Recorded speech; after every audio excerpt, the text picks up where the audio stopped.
lot of people live in a faith seen as this sudden, dramatic rebellion.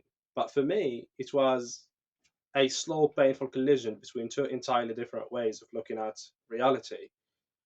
On one hand, you have the scientific worldview, which is all about testing evidence, changing your mind when new facts appear, and understanding that the universe runs on impersonal natural laws.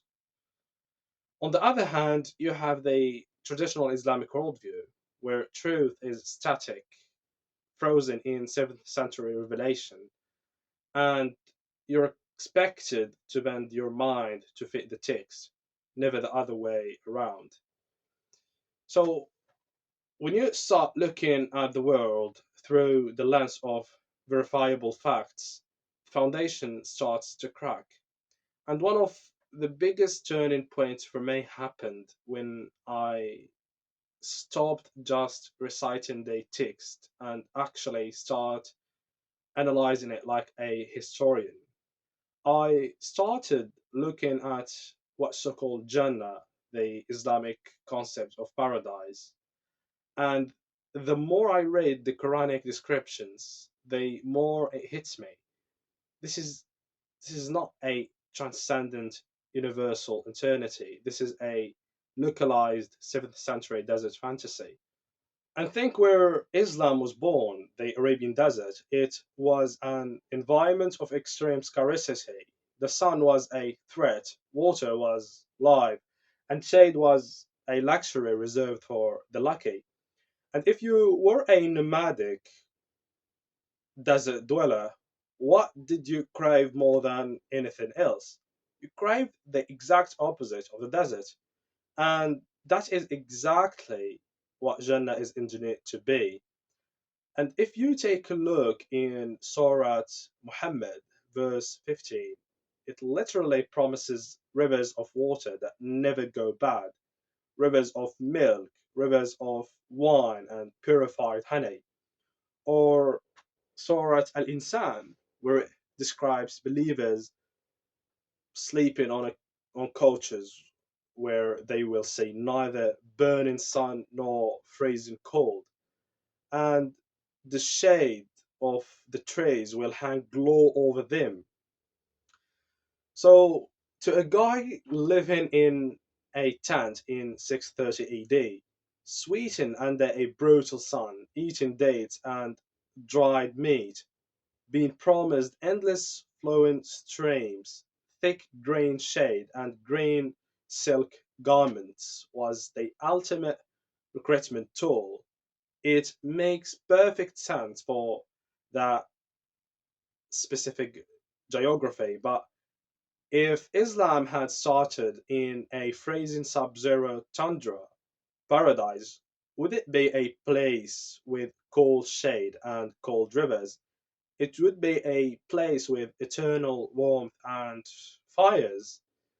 And yes, the theology is completely bound to the environment of the people who wrote about the environment. It's totally human making. But it wasn't just an intellectual realization. It was emotional and physical breaking point started way earlier.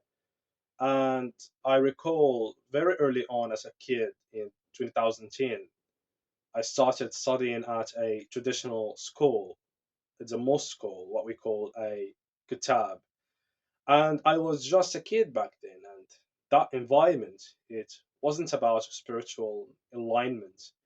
It was about absolute unconditional compliance enforced through raw fear. And the Sheikh, our tutor, didn't want us to analyze the verses or ask what they meant. He wanted us to repeat them perfectly. And if you messed up a recitation, if you forget a line, or if your mind wandered for a second, the punishment was brutal.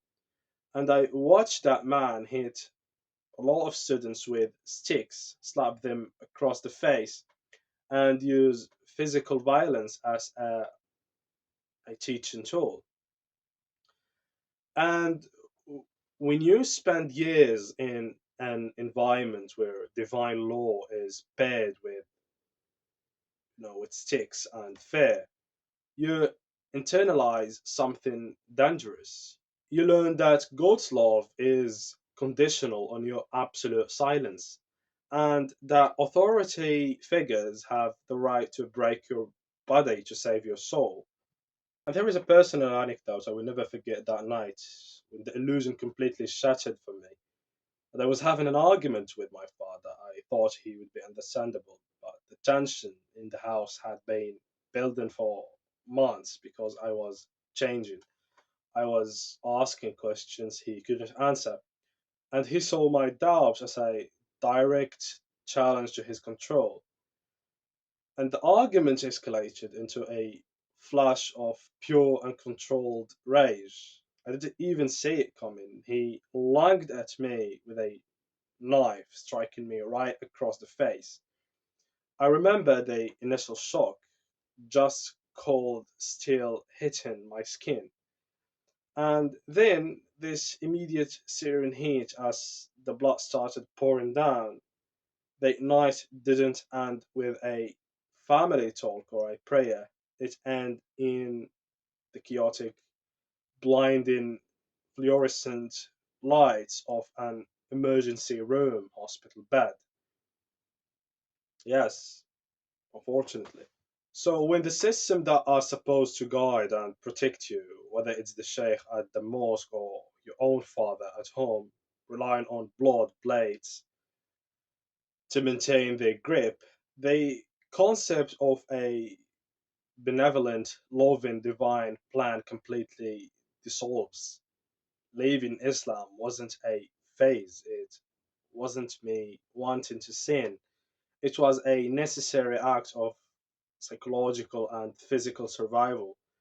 I chose the messy, uncertain scientific world, a world where I am allowed to ask questions and follow the evidence wherever it leads, over a beautiful desert fantasy that required me to bleed to believe it. Yes.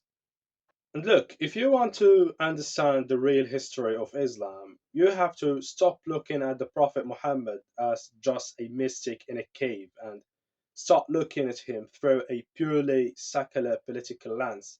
And if you do that, the image changes completely. He stops being just a preacher and emerges as one of the most brilliant, ruthless Machiavellian strategists in human history.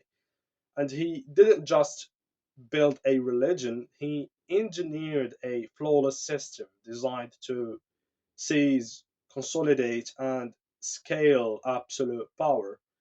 Whenever he faced a political dead end, a domestic scandal, or needed a reason to go to war, a perfectly timed revelation would descend from the heaven. It was a flawless feedback loop. Any strategic, calculated move he made carried the unchallengeable weight of divine decree.